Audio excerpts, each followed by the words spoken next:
大家好，我是董亮，今天给大家分享磨刀的小技巧。要想把菜切好，必须有一把好刀。磨好的刀切菜效果怎么样？看到最后你就知道了。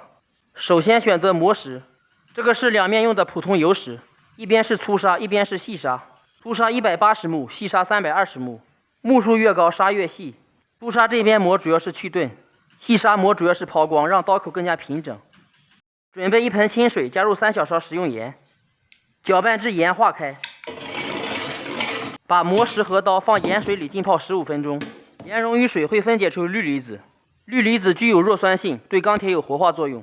这样磨刀不费力气，磨出来的刀锋利耐用。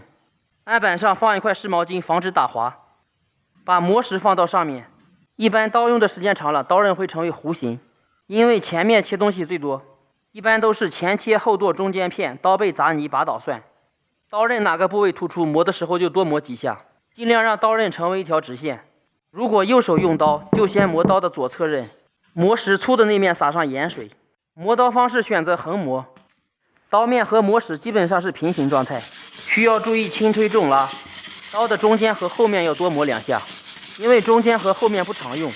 如果是新刀开刃，后面永远要比前面多磨1下，中间带过即可。磨的时候要勤撒盐水，防止刀刃温度过高而受到损伤。磨起来的石浆不要轻易洗掉，因为那是优良的研磨剂。这面磨好，把刀面清洗干净，转过来磨另一面，也就是刀的右侧。磨右侧刀面和磨石要有10度左右的角度，这样磨出来右侧刀面有弧度，切东西的时候不容易沾刀，使用更方便。同样的要勤撒盐水，给刀降温。盐水遇热不容易蒸发，所以要撒盐水，撒清水效果比较差。粗面磨好以后，翻过来用细的那面磨。这时候用的力度要比刚才稍微轻一些，粗的那面基本上已经把刀磨好了。细磨主要是为了抛光，让刀面更加平整。撒上水，转过来细磨另一面。磨刀是个技术活，更需要有耐心，同时要注意安全。记得细磨的时候也要保持有10度的角度，用同样的方法磨好即可。把刀拿起来，眼睛看不到刀刃，说明就磨得非常好了。如果左手用刀，按照刚才的方法相反即可。也可以用手感觉一下两面磨的一样不一样。下面切土豆丝试一下效果怎么样。磨好的刀尽量不要切冻肉之类的东西，前切后剁中间片也是最基本的使用方法。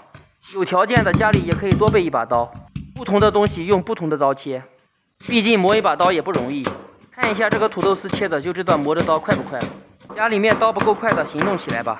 喜欢的朋友可以点赞和关注我，也可以收藏和转发给身边的朋友。